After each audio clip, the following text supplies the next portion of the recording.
Hey there, everybody. Welcome into Pick Up Sports Talks Around the League series. Today we're going to be covering the AFC South. We're on the back half of the series, but I am excited to cover this division. I know it's been a weaker division the past years, and I have it being a weak division again, but there's still a lot of young talent in it. For sure, absolutely. I like this division as a whole, and I just want to dive right in with the Jaguars. I'll start here.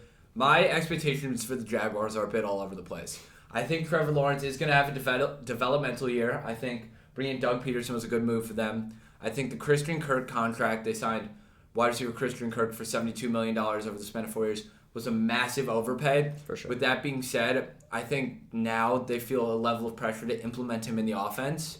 So I think he will have a good year with them. But overall, they're still ways away. But they are a fun team to watch. They're an up-and-coming team, obviously, because they're one of the best quarterback prospects of all time. All over the map is not how I feel. I feel like their expectations are low for me. Yeah. Because last year they had the number one pick in the draft. Mm-hmm. And when you're coming off being the worst team in football, your expectations have got to be low. But I do think they'll improve. Yeah. Similar to the Bears, I've said this with a couple teams, it's all about the quarterback this year. I don't think they're expecting to win a lot. And yes, they want to see Trevon Walker's development because he was just the number one pick. I'm very excited to see him as well. For sure. But it's all about Trevor Lawrence. Trevor Lawrence needs to show that he is as good as he was at Clemson this year. And I think he has the assets to do that. Travis Etienne's coming back off injury. It's going to be interesting to see how he plays. They still have James Robinson, who I think is a solid running back. Christian Kirk, obviously, they might force give him targets. That's going to be a good story to watch. But I think he does help the offense overall. It's not like just because his contract, he doesn't help them. And also Marvin Jones is ridiculous, though. Yeah, and Marvin Jones is back. Trevor Lawrence started to have a connection with him last year. I don't like their weapons overall. Even picking up Evan Ingram, I think he's honestly used to be a better player. And I know they've made some offensive line moves. I think they overpaid Brandon Scherf a lot, too. Mm-hmm. But their offensive line I still don't trust. So I think their offense is not going to be as... I don't think it's going to be great. It's still going to be bad like last year. But the big thing Jaguars fans care about is that Trevor Lawrence gets his QBR up and turns it over less. And a new coach. Obviously, the new coach might be what helps that. But they're going to be watching Trevor Lawrence. And what I think is that he doesn't improve as much as people want, but he does something that's important, and that's reduce turnovers. And that's, I think, his biggest issue was last year, was he made some really bad reads. You could watch a video of his interceptions. They all looked like the guy wasn't there. Like, they weren't on the same page. So I think a lot of that has to do with coaching, and Doug Peterson can help that. And I think he will help that. And I think the biggest step forward Trevor Lawrence takes this year is less turnovers, less big mistakes. But yeah, I don't think he becomes a super efficient quarterback this year. I think he's still a little bit away, but he's going to prove that he does take a step forward. Yeah, my biggest thing with the Jaguars this year, especially after last year, which literally one way to describe what was going on in Jacksonville was literally hell on earth. Yeah. I mean, like, you had Urban Meyer just, like, away from the team at, like, clubs at night, like, kicking his kicker. Yeah. Like, there was just so much going on there with them. I think the theme of this year for them is just going to be taking one step forward in the right direction. Every game they should work to take one step forward, and eventually they might build something in Jacksonville. I have a word. You might think I'm joking, but the word first thing came out, rebirth. Because last year was supposed to be Trevor Lawrence's big first year, and this kind of a new start, and he needs to embrace it. Yeah. And I think everyone needs to embrace a new start with Doug Peterson, and I think they can believe in him. And also, they have a new number one overall pick coming in. Yep. They have a lot of young new guys. Even though they were paid a lot, they have these guys. So I think rebirth's a good word. Speaking of that defense with Trevon Walker, I don't have much to say about it. Yeah. I think it's going to stay weak. I think he's one of the lesser first-round picks. I'm not dissing him, but he's not going to have the same impact we've seen in recent years, like with number one picks, and their secondary is just utterly atrocious. Yeah, for sure. They still are ways away, is what I'll say. But could be I do like Josh Allen. They have the second best Josh Allen in the league on their defense. He was looking like the best Josh Allen against the Bills last year. A fumble he did a lot against the other Josh Allen last year. So the expectations are low. Brandon, under over 6.5. Under, I think 5 or 6 games this year, but a step in the right direction, as I said before. I don't think they pick up a lot of wins. I think this is going to be a team that chokes a lot late. I'm going to be picking against them a lot. There's going to be a lot of big spreads. Under for sure, 5 wins. Mm-hmm. Houston Texans might be the worst team in football. They have near the lowest expectations. Their under-over is only 4.5. What do you think? Is there anything to look forward for this team? I think Stingley's definitely a guy to look out for. Just obviously up-and-coming cornerback. He's probably going to be one of the best. Good rookie to watch. Probably going to be one of the best cornerbacks in the game eventually. That's the goal, at least. I think that Davis Mills' development, this is like, although it's very low stakes, this could be a big year for him. If he actually is a good year for this horrible team, he might stick around a little longer. I feel like he was given an unfair hand and still did well with it. And with that being unfair hand, I mean, he didn't have many weapons. He was just put in a horrible position but and he still did well. I don't think you could argue that Davis Mills was in any worse of a situation than Justin Fields last year. No, it's completely fair, but also I think he was slightly better than Justin Fields at times. Davis Mills? I'm not sure about that. I don't think that. I think he might have been better at times, but Fields showed a higher ceiling. And we could both agree on that. But I think Mills' ceiling is relatively low, but I think if he continues to make the team look somewhat competent, it speaks volumes about him and his character and his ability. You could go back and listen to us. Yes, listen. This was before we had video, and before the draft, I was talking about Davis Mills and thought he was really underrated. So I think he has something in him. I'm not a Davis Mills hater, but I don't think this is a year where he proves he's the Texans franchise quarterback. And there's not many name brand guys to talk about. I think Brandon Cooks is going to be solid once again. He's going to be Mills' number one weapon. He's just consistency. But he is literally consistency, but I don't see anyone coming out of the running back game. I guess they'd like to see Dameon Pierce, their 4th round pick, come out and establish himself as a guy who could be long term. But I don't see anyone else coming out on the offense like Nico Collins, Chris Connolly. I don't know if Kiki QT's still on that team. I have no idea. But I don't see anyone coming out of that offense or that team as a whole and being a star unless it's Stingley. And going to the defense, Stingley's really the only thing to watch there. I think their defense can be utterly atrocious. Yeah, no, they're definitely a bottom 5 defense in the league, if that. But they might even be bottom 2. Give me your under-over for 4.5. I'm going with the under here. I feel like it's so low that I should be taking it's irrational to take the under, but I just literally can't see them winning these games. When I look at the schedule, and I'm looking at other teams make their predictions, and I see the Buffalo Bills are on their schedule, I think that's a loss right away. And I don't know if the Bills are going 6-17-0, but when I'm looking at other teams playing the Bills, I think automatic loss. When I see they're playing the Texans, I think automatic win. Yes. But I don't have them going 0-16. I'm taking the over, and here's why. Wild. No reason, no teams, I have no analytics. I just know that last year they got 4 wins in there, and this year they pick up Lovie Smith. And Lovie Smith, probably my favorite coach ever. He's the first Bears coach I was introduced to, brought us to the Super Bowl. That culture is going to help out. I'm going to make a prediction here, far, far ahead. Hopefully we can bring this back one day. I think the Texans' plan is to fire Lovie Smith after this year, just like they did last year, and bring in Josh McCown as their head coach. Josh McCown just retired a few years ago, but he was a finalist for their job. I think they thought they'd take a lot of heat for hiring him. I think he's young. I think next year they fire Lovie Smith after another 5-win year and hire Josh McCown. That's when they try and start winning. That's a hot take. That's far away. Sure. You guys don't care about that. Let's get to the teams people do care about that. Yep.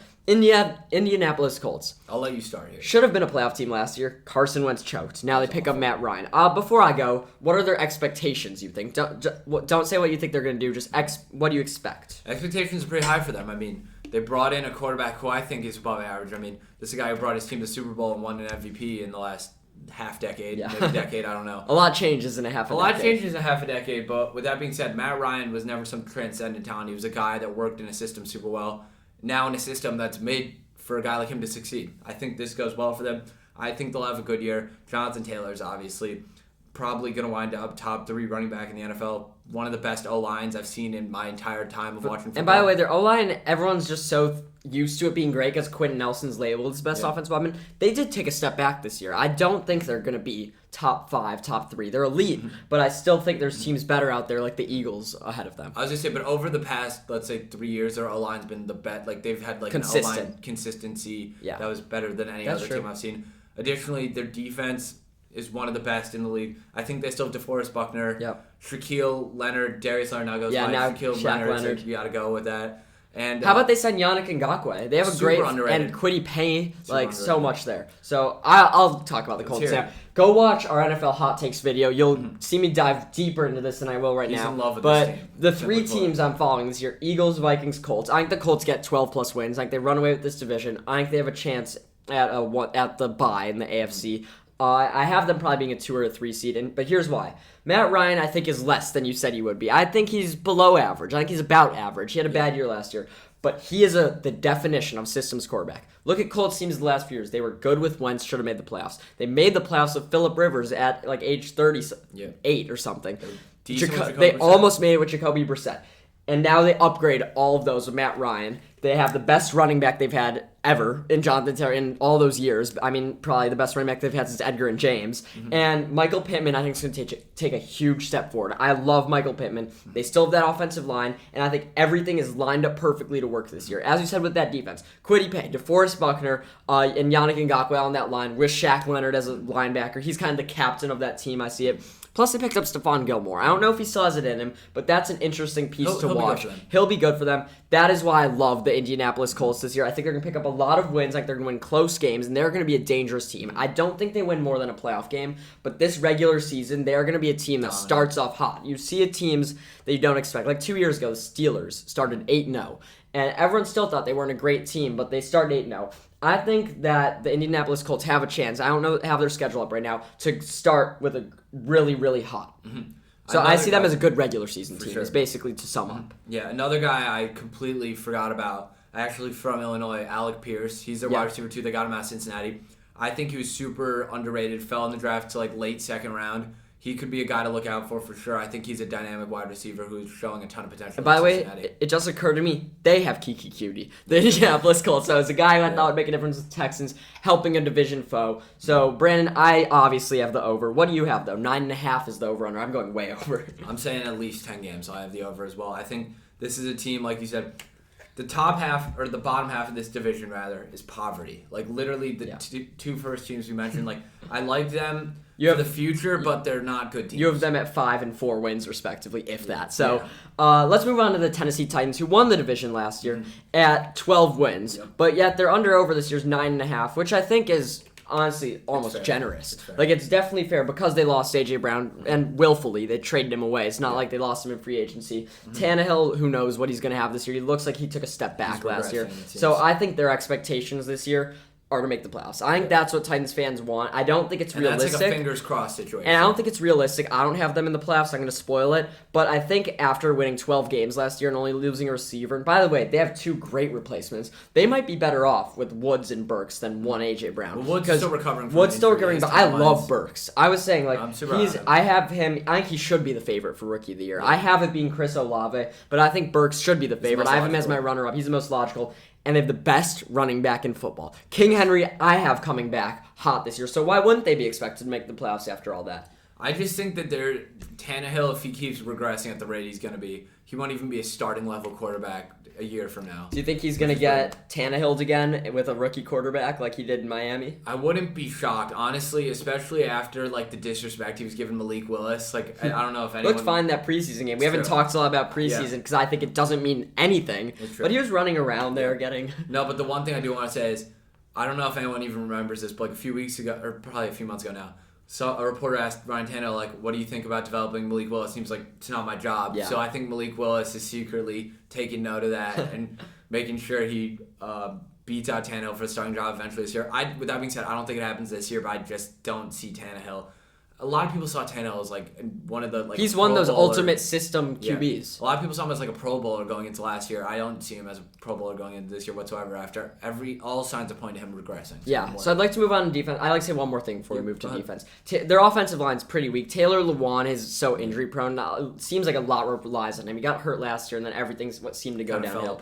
But it's kind of interesting that I don't see them when I think of top 15 offense. It's top 15 offense. And I don't. That's because I see Tannehill playing poorly. But I do think Burks and Woods are going to be a good duo. Derrick Henry, I think, is one of the most valuable offensive weapons in football. Maybe in NFL history even. They picked up Austin Hooper, who's been a good red zone tight end. And I do trust him to do that stuff in the red zone. And I think Ryan Tannehill, his regression is going to be in the eye test and not in the stats. Yep. I think that's a really specific take, but I think that Treylon Burks is going to have a good year. I think Treylon Burks is going to have a lot of catches, and you can't do that with a bad quarterback, or if the quarterback has bad stats, but I think we're going to see he's not making plays that are big. It's been on decision-making. To win games in the NFL late, you need a guy who's a difference maker, a guy who's mobile, a guy who really makes every decision correctly, and that's what I think he's going to take a step back in this year. Let's look at their defense. There's nothing much to say other than average. Kevin Byard's probably my second favorite safety to watch in the NFL after Micah Hyde. And Bud Dupree's coming back to the Titans. I think he signed was 2 off seasons ago from the Steelers, so and I know he's injury prone, but other than that, there's really nothing special there. Yeah, their defense is a little bit just questionable as a whole overall, but they have some good individual guys, like you said, Kevin Byard, Bud Dupree. So this is one of the tougher over-unders, 9.5. 9.5. What do you have? I almost want to go the over on the fact that although we had some problems with the team, our main diss was on Tannehill, and he's projecting him to continue regressing. With that being said, I think they hit 10 wins just because, like I said earlier, the Jaguars and Texans, although teams of the future, are not teams of the 2022 season. Of the current. Yeah. This was hard for me because although we've talked about Tannehill the most, Derrick Henry, he's one of the few guys who on his offense might be more important than his quarterback. Yep. And he can carry them to wins. He has those dominant games where you see him fancy as 50 points, and it's insane. So those wins happen. I'm taking the under. I'm taking 8 or 9 wins just because I think that defense lacks the stuff they have, and I think it's going to be the definition of a mediocre team. I think they're going to beat the teams worse than them, like the Giants in Week 1, and lose to teams better than them, like the Bills in Week 2. They are not. I would be surprised if they surprised me. The one thing I'll say about the Titans, and this is like kind of an out there comparison, they almost remind me of the Cowboys in the sense that over the past few years, no matter how good or bad they seem going into the year, I feel like 9 or 10 wins is just always something you can expect out of them. Like, they're always going to be in the picture. I think their floor could be 7 wins. I think they're going to get to 8 for sure, and I would be a little surprised if they got to 10. They're a team I'm like very confident, 8 to 9 wins, miss the playoffs. Because I see them a tier below the Dolphins and every team in the AFC West, obviously, and the Ravens, Bengals, Colts, Bills, all those teams. So I see them as, the 9th best team in the AFC. Yeah. So it's not bad, but not a playoff team. Not a playoff team. Next offseason, they're going to need to get a quarterback and start competing while Derrick Henry's still healthy. Because running backs, once they reach a certain age, start to worry. But I think he'll come back healthy. And I think this division is going to surprise people because the 2 teams that you call poverty are going to be fun to watch. Guys like Stingley, guys like Trevor Lawrence, guys like Trayvon Walker, which a lot of teams that are really bad, like the New York Giants, I can't say the same thing about. And then meanwhile, the Colts and Titans are going to be fighting for a playoff spot. The Colts are playing for revenge. They're going to get their revenge. They're going to get 12 wins. For sure. I think that this division is going to be interesting to watch because just the dynamic of young talent and an older team that we want to see in the Titans do something this year, for sure. And one more take before we go. Michael Pittman will be a Pro Bowler this year, and he will establish himself as in the conversation for top receivers in the league. Not top 10, but in the conversation. Great guy out of USC. I loved watching him in college. So that's all we got for today, guys. Check out our next division tomorrow. We're not going to tell you guys who it is, but there's only a few left now, so it should be an easy guess. And leave a comment if you have any takes. Be sure to tell your friends, like, subscribe, all that. Yeah, make sure to just keep tuning in, comment, like Spencer said. If you have any disagreements or agreements with us, we'll try to respond. Yeah, thanks. Thank you.